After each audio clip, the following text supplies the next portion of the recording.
of support. You want to build a house on top of a couple points of contact. You want a nice solid foundation, right? Same thing here. If you pull your shoulder blades together, now whether you go high bar or low bar is up to you. I go low bar, right? So I just let it slide down past my traps and I lock in. From there I get my hips under the bar, bring my head up, big belly breath, and I stand, all right? The second thing that you're gonna hear constant today is big belly breath. When I talk about a big belly breath, I'm not talking about taking a breath into your lungs. So if I say get a big belly breath, you have your hands on your stomach, your hands should move out. You want yourself in the most unsexy, like you're pretending that you're pregnant with your friend, you know what I mean? Like, look, I'm Santa Claus, that type of thing. That's the position where you are the strongest because your body is a cylinder. If your body is dented just like a soda can, right? If you open a soda can, you can crush it. Same thing here. If you're breathing out when you're moving, you're crushing your soda can. If you keep that soda can sealed and shake it up, that thing is extremely hard to crush. It can support a ton of weight. This is your soda can, all right? Fill it up, do not let it out. So, from here, I start working my hands in as I work up on my warm-up sets, right? But as a general rule of thumb, I'm usually back here.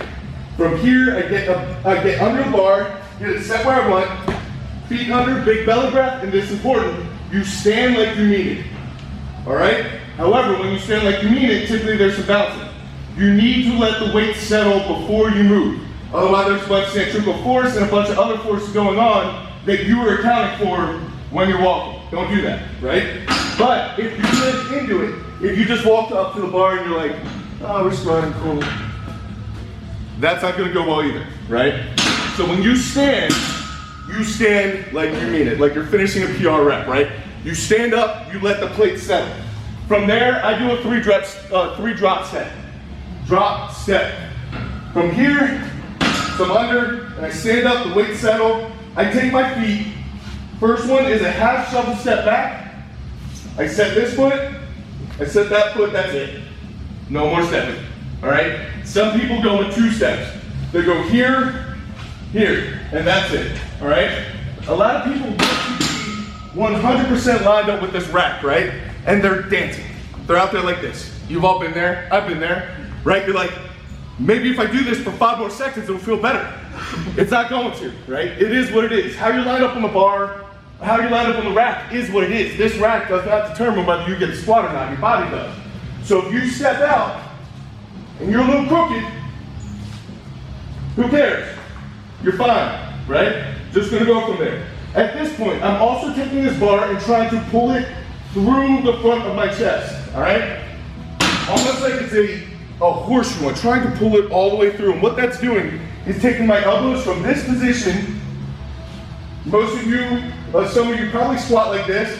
This is your starting position of squat. I know it doesn't feel like it, but your hips are back, your elbows are back, and so you start going down and you're like, why am I folding in half? It's because you're telling everything in your body to go forward, right? So in order to combat that, if you bend this across your back, then your elbows come underneath the bar, all right? From there, I flex my butt. That brings my hips under the bar. I don't flex my butt so far that I'm doing this, right? But I flex my butt, bring my hips under the bar, so right now, as you can see, everything's in line, right? Barbell's lined up at the middle of my foot.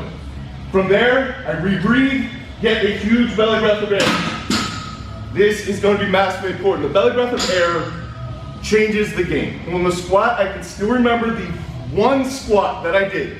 I was thinking about breathing and bracing, and I was like, I've got this, I understand it, I get it. And then 1 rep happened. And that 1 rep happened, it was at 585, and I hit it, and I breathed and braced correctly, and it changed everything. My squat literally went from like 585 to 700 in like a year. I didn't get stronger, I braced, right? Almost everything, the squat, the deadlift, even the bench press, overhead press, it's all core strength. If your core is weak, your lifts are weak, right? But that big belly breath, it's going to be an epiphany. I'm going to keep hounding you guys about it, keep counting it, and keep working at it, because one day it's going to click. And when it clicks, everything's just going to skyrocket.